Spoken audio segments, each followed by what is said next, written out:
और एक और बड़ी खबर आपको बता दें, एसपी सदर अखिलेश यादव की प्रेस कॉन्फ्रेंस एग्जिट पोल के जरिए माहौल बनाने की कोशिश की जा रही है। 3 दिन तक पार्टी कारकुनान अलर्ट पर रहे। वाराणसी से डीएम धांधली करा रही हैं। ये जमहूरियत बचाने का आखिरी इलेक्शन है। अखिलेश यादव ने प्रेस कॉन्फ्रेंस करके ये तमाम संगीन इल्जाम आयद किए हैं। एसपी सदर अखिलेश यादव ने प्रेस कॉन्फ्रेंस में कहा है कि एग्जिट पोल के जरिए माहौल बनाने की कोशिश हो रही है।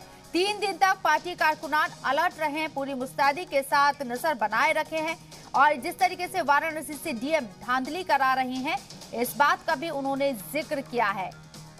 ये जमहूरियत बचाने का आखिरी इलेक्शन है।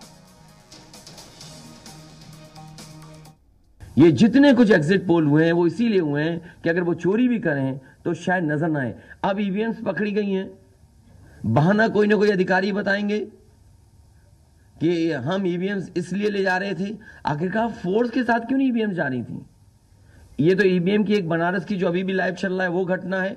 प्रमुख सचिव मुख्यमंत्री, आप जानकारी कर लें, अगर आपके डीएम्स कोई जानकार हैं, उन्होंने खुद बताया है कि वहां से लखनऊ से फोन आ रहे हैं कि जहां पर भारतीय जनता पार्टी हार रही हो वहां पर काउंटिंग स्लो हो और रात तक काउंटिंग लेकर के जाइए। तो मैंने आपसे कहा कि ये लोकतंत्र का आखिरी चुनाव है। इसके बाद तो जिस तरीके से आजादी के लिए लड़ाई लड़ी गई थी उसी तरह की हमें और आपको क्रांति करनी पड़ेगी।